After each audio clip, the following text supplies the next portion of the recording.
미나상 곤방와 도쿄 K짱 데스. 여러분 안녕하세요. 저는 도쿄 K짱입니다. 자, 매주 금요일 밤 아프리카 TV에서 위험한 이야기와 기묘한 초대가 격주로 진행되고 있습니다. 금요일 밤 12시 아프리카 TV 도쿄 K짱 본방사수 부탁드릴게요. 자, 오늘은요 위험한 초대로 진행됩니다. 오늘 제가 가지고 온 이야기는요, 홍콩에서 실제로 있었던 아주 잔혹하고 끔찍한 이야기입니다. 오늘은 미리 주의사항을 알려드려야 될 것 같은데요. 잔인한 거를 못 보시는 분들, 비위가 약하신 분들은 오늘 이 영상은 추천해드리고 싶지 않네요. 자, 그러면 지금부터 도쿄 K짱의 위험한 초대 시작하겠습니다.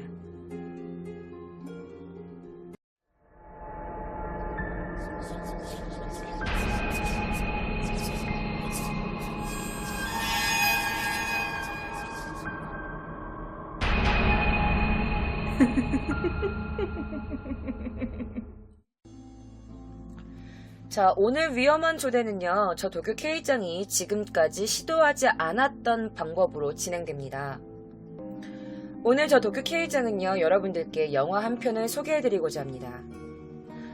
제가 처음부터 끝까지 한 영상을 제작해서 왔는데요.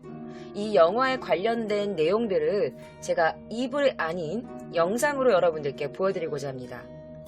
한 9분에서 10분 정도의 이 영화의 내용을 담은 영상인데요. 지금부터 이 영화 어떤 내용일지 저와 함께 보시겠습니다. 다시 한번 말씀드릴게요. 비위가 약하시거나 잔인한 장면을 보지 못하시는 분들은 스킵해주세요. 그리고 제가 가지고 온 영화 제목이 맨 처음 부분에 나오는데 이 영화를 꼭 보고 싶어요 하시는 분들은 스킵하시길 바랍니다. 스포가 포함되어 있다는 점 다시 한번 말씀드릴게요. 자, 그러면 지금부터 도쿄 K짱이 가지고 온 영화 한 편 여러분들께 소개해드리겠습니다. 오늘 제가 소개해드릴 영화는 팔선반점의 인육만두라는 작품입니다. 1992년도에 제작된 이 작품, 감독 구에도 이수연, 각본 구에도. 팔선반점의 인육만두, 제목에서도 나와있듯 인육을 소재로 다룬 영화입니다. 유혈 낭자하고 굉장한 하드 고어 무비죠. 잔인한 걸 못 보시는 분들에게는 절대 추천하고 싶지 않은 영화입니다. 삼류 영화부터 메이저 영화까지 다양한 장르를 다루는 이 헐리우드에서조차 이 영화는 개봉 논란을 일으킵니다. 홍콩에서 만들어진 팔선반점의 인육만두. 스토리는 심플합니다. 이 영화는 팔선반점을 배경으로 일어나는 아주 엽기적인 살인행위가 영화의 주 내용입니다. 사람을 죽이면 그 흔적을 없애기 위해 사람의 살코기와 뼈를 발라 만두를 만들어 사람들에게 먹여 증거를 없애는 아주 엽기적인 살인마를 보여주는 영화입니다. 지금부터 이 영화의 내용을 여러분들께 알려드리고자 합니다. 스포가 포함되어 있으니 이 영화를 보고 싶은 분들은 이 부분을 스킵하셔서 보길 바랍니다. 이 영화의 주인공의 이름은 찬칠영입니다. 그는 마작을 아주 좋아하는 남성이었죠. 1970년대 말 홍콩에서 마작으로 인한 싸움이 일어납니다. 그는 그 싸움으로 인해 살인을 하게 되고 방화를 저지르죠. 그 후 그는 마카오로 도주합니다. 홍콩 경찰은 그를 수배하고 있었고 그가 잡힐 경우 1급 사형 혐의로 그를 기소할 예정이었죠. 그로부터 8년 후 그의 본명인 찬치령이란 이름에서 왕치양이란 이름으로 개명하고 마카오의 한 만두 요리점인 팔선반점에서 요리사로 일을 하게 됩니다. 그는 여기에서조차 마작에 손을 대게 됩니다. 그리고 팔선반점의 주인인 책님에게 계속해서 이기게 되죠. 그리고 책님에게 18위안이라는 큰 돈을 따게 됩니다. 하지만 책님은 그에게 돈을 주지 않습니다. 그래서 그는 주인인 책님에게 끊임없이 돈을 요구합니다. 하지만 책님은 그에게 돈을 주지 않습니다. 돈이 없으면 가게라도 내놓으라고 가게의 권리 증서를 가져와 정식 승계 처리를 요구했지만 거부당합니다. 오히려 책님에게 야바위꾼, 사기꾼이라며 모욕을 당하죠. 왕치양은 분노합니다. 그에게 욕을 하는 책님의 가족들은 책님을 말리기 시작하고 책님이 잠시 가족에게 한눈을 팔게 됩니다. 이 사이 왕치양은 술병을 들어 그를 때리기 시작하죠. 그리고 그의 어린 자식들과 부인들을 인질로 삼습니다. 그의 가족들을 전부 노끈으로 묶은 뒤 한 명 한 명 잔혹하게 살해하죠. 책님의 아들과 딸 4명을 표정 하나 바뀌지 않고 무참히 죽여버립니다. 그리고 책님과 그의 가족들을 토막내기 시작합니다. 그의 가족들의 팔과 다리를 잘라내고 살과 죽과 내장을 뽑아냅니다. 작은 토막 시체들은 쓰레기장에 버리고 무거운 시체들은 택시로 이를 옮겨 바다에 버립니다. 그리고 그는 이 잔인한 일련의 살인 과정에서 한 가지를 깨닫게 되는데요. 바로 자신이 쓰레기통에 넣어 쓰레기 소각장에 버린 이 쓰레기들을 다음날 쓰레기 수거 차량이 가지고 가는 거였습니다. 이를 깨달은 그는 자신이 마음에 들지 않는 사람들이 있으면 밤중에 몰래 덮쳐 그들을 살해하게 됩니다. 그들의 살을 도려내고 인육만들을 만들기 시작하죠. 남은 뼈들은 쓰레기통에 넣어 증거를 인멸해버립니다. 어차피 다음날 쓰레기 차량이 그들의 시체를 가져갈 거니까. 그가 만든 인육만두는 다음날 손님들에게 내놓아 손님들의 뱃속을 이용해 증거를 인멸하고 그것으로 돈을 벌죠.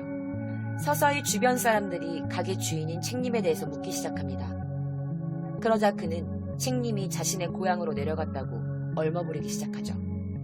정식으로 책님에게 가게를 산 것이 아닌데다가 정식으로 가게의 주인으로 인정받으려면 책님 본인의 사인이나 위임장이 있어야 했습니다. 하지만 책님은 이미 사람들의 뱃속에 있었죠. 마작을 좋아하는 왕치양. 그는 주변 사람들과 마작하는 것을 좋아하며 손기술로 이득을 보는 야바위꾼이었습니다.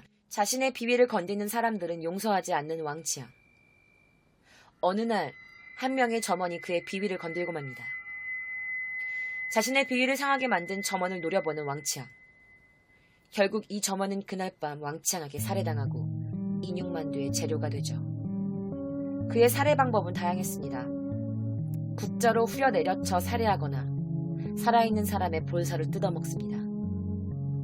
그리고 어느 날 격리를 담당하던 여성이 이를 그만둔다고 하자 분노에 못 이긴 그는 그녀를 강간하고 살해하게 되는데요. 이때 이 살해 방법이 너무나도 잔혹합니다. 나무젓가락을 집어든 나무젓가락 뭉치를 그녀의 성기에 쑤셔대며 잔혹하게 죽입니다. 그리고 그녀의 시체에서 살을 칼로 발라내기 시작합니다. 그리고 만두를 만들죠.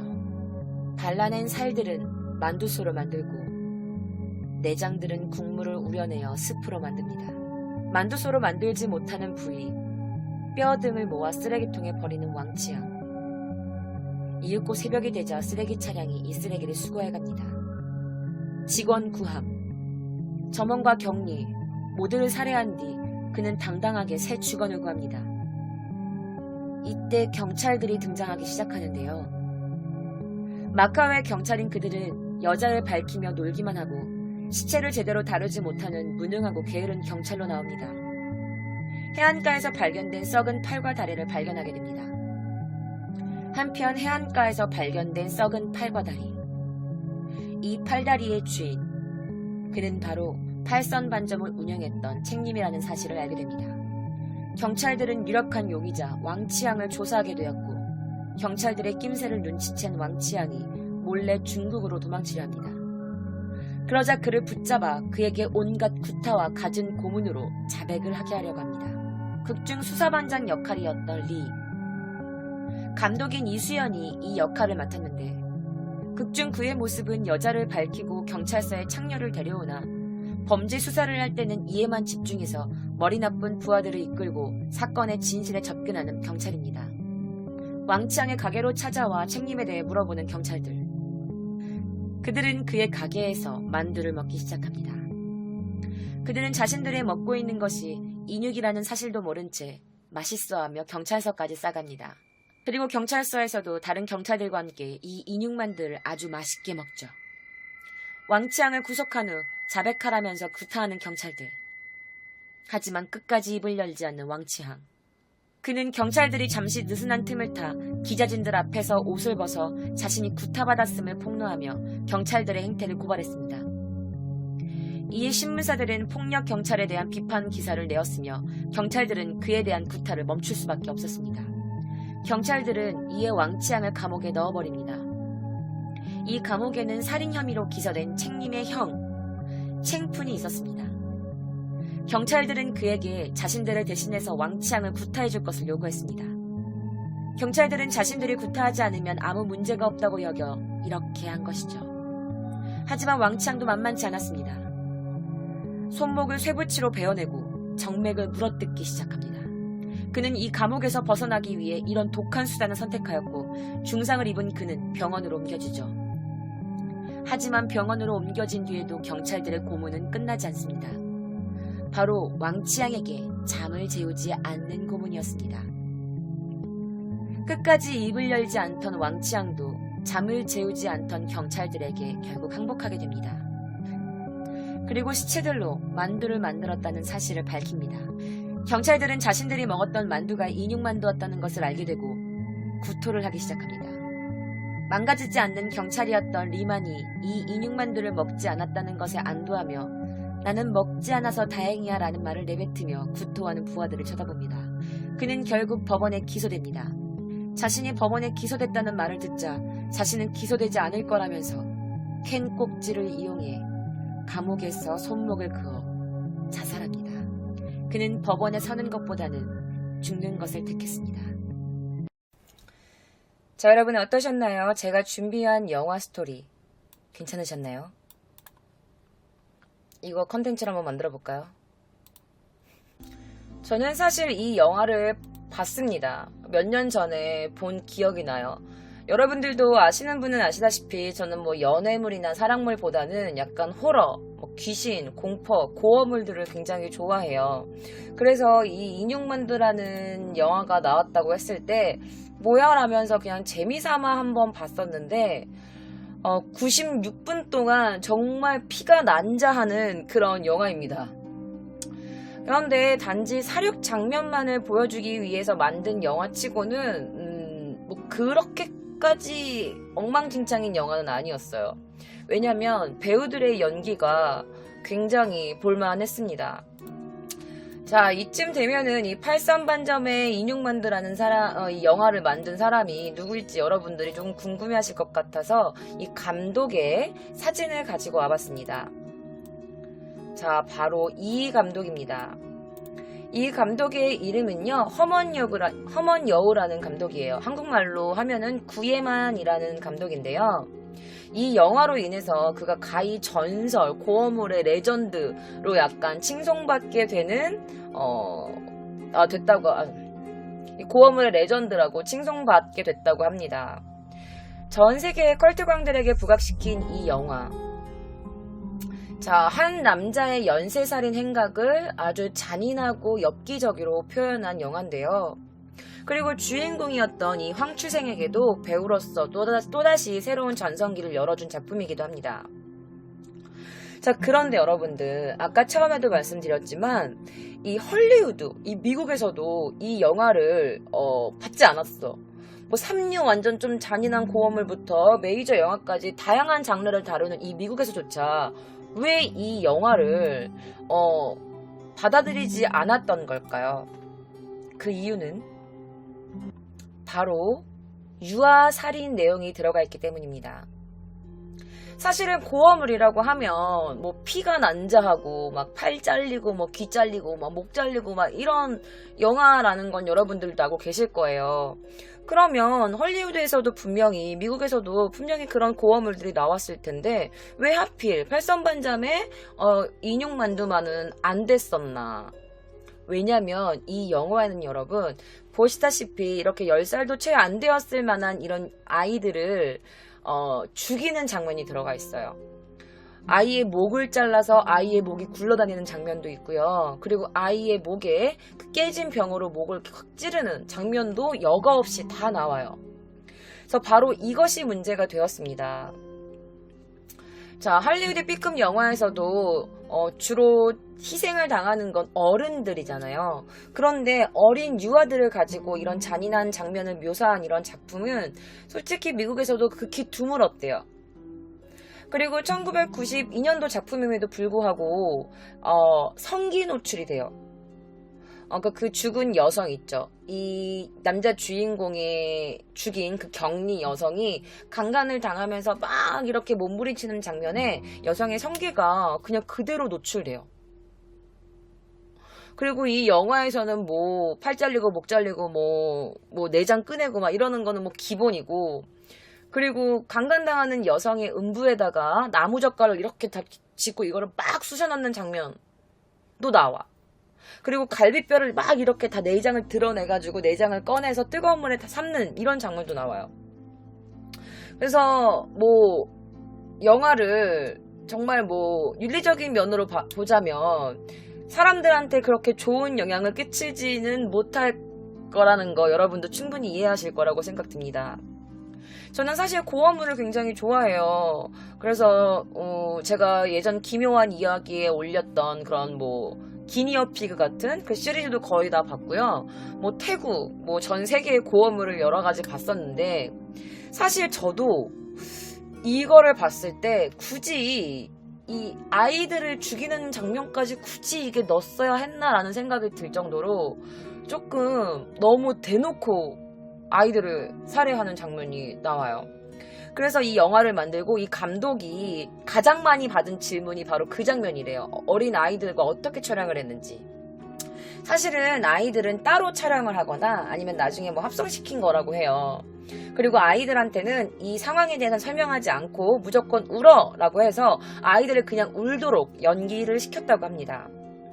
그럼에도 불구하고 이 장면에 어색함이 전혀 없는데 그 이유는 이 아역 배우들의 연기 실력과 그리고 이 남자 주인공과 그 조연 배우들의 연기 실력 때문이겠죠. 그리고 우리나라 부천영화제 여러분 알고 계시죠? 자, 사실은 우리나라의 부천영화제에서 이 영화를 상영한 적이 있다고 합니다.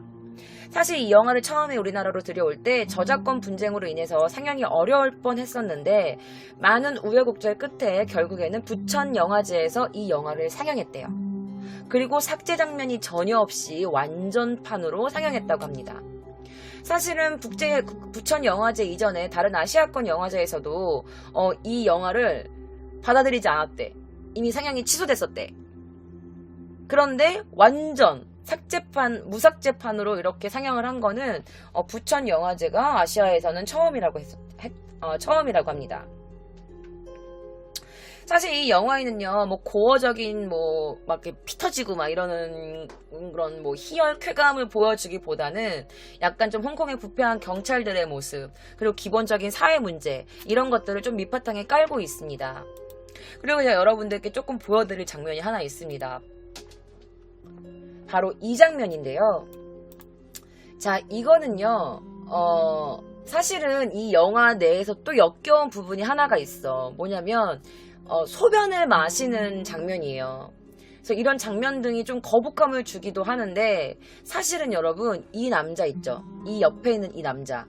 이 왼편에 나오는 이 남자가 사실 남자 주인공과 같은 감방을 쓰는 그런 인물로 나와요. 그 이 남자에게 유일하게 호의를 베푸는 그런 역할로 나오는데, 사실 이 남자가 실제로 살인마와 함께 같은 감방을 사용했던 죄수였대요. 대박이죠? 그래서 이 남자가 실제로 이 영화에 나와서 이게 또 조금 이슈가 됐다고도 해요. 사실 이 영화가 굉장히 불쾌하게 느껴지는 이유 중에 하나가 바로 이 남자 주인공의 연기 실력 때문인데요.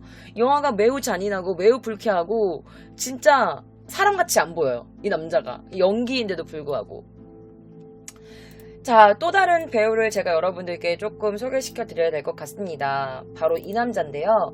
중국 영화를 한 번쯤 보신 분들은 이 배우분을 보신 적이 있으실 거예요. 이 남자는 이 영화에서 원래 그 83반점의 원래 주인이었던 그 남자의 친형으로 나오는 사람이에요. 근데 이 남자분의 역할도 뭐 길게 나오진 않아. 잠깐 나오지만 이 남자분의 역할, 그 연기력도 굉장히 약간 좀 강렬하게 남아 있었어요.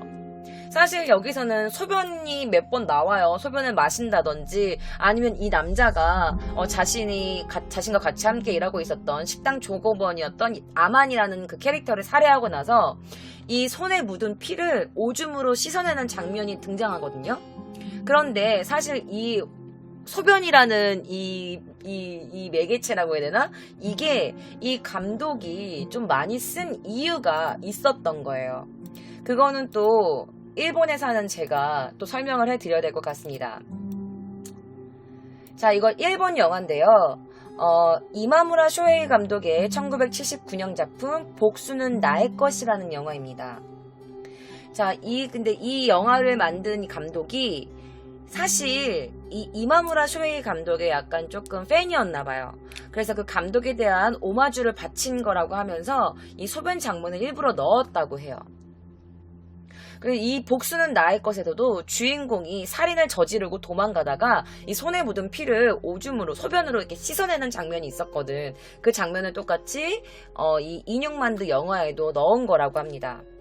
그리고 여기에서는 또 더 심한 게 뭐냐면 그 피 묻은 손을 소변으로 닦아내고 그 손으로 감을 따서 먹어. 그리고 그 딴 감을 먹으면서 맛없어 라는 맛없어라면서 이렇게 퇴 뱉는 장면까지 등장한다고 합니다. 이 영화 저도 보고 싶은데 어떻게 구해야 되는지 잘 모르겠네. 자, 복수는 나의 것이라는 걸 들어보면 여러분들 우리나라의 박찬욱 감독이 제작한 복수 시리즈 중 하나인 그 복수는 나의 것이 생각나실 거예요. 자, 박찬욱 감독이 자신의 복수 시리즈 중 복수는 나의 것에 촬영하기도 했고 봉준호 감독이 살인의 추억을 연출할 때마저도 참고한 영화라고 합니다. 자, 어쨌든 이 영화가 홍콩에서 굉장히 또 이슈가 돼요. 왜냐면 호러 컬트 매니아들 사이에서 이 영화가 대박을 치게 된 거지. 그래서 중국에서는 한때 이 영화 때문에 그 고어 영화의 바람이 불기도 했다고 합니다. 자, 이 영화의 주인공을 제가 잠깐 또 보여드려야 될 것 같아요. 바로 이분입니다. 자, 중국 영화를 보면 굉장히 이분이 많이 나오는 걸 느끼실 수 있으실 거예요. 자, 살인마 왕지웅 역할을 맡았던 이 배우는 황추생이라는 배우입니다. 자, 지금 제가 오늘 이 컨텐츠를 준비하면서 또다시 이 인육만두라는 영화를 또다시 보게 됐는데 그의 연기는 다시 봐도 너무 소름 끼칠 정도로 리얼하고 잔혹하고 엽기적이고 끔찍합니다. 자, 그는 이 영화로 1994년 13회 홍콩 금장상 영화제에서 나무주연상을 타게 됩니다. 그리고 허먼여우 감독과 다시 만나서 에볼라 신드롬이라는 영화를 만나게 됐는데 그 영화에서도 또다시 광기 어린 연기를 유감없이 발휘해서 또다시 수많은 고어 컬트 팬들을 거느리게 됩니다. 자, 제가 지금까지 이 영화에 대해서 굉장히 열심히 설명을 했어요. 오늘 뭐예요? 왜 자꾸 영화 얘기만 하고 왜 오늘은 범죄 얘기 안 하시나요? 그런데 여러분, 제가 지금까지 드렸던 이 모든 이 영화의 시놉시스가 실제로 일어난 사건이라면 여러분 믿으시겠어요?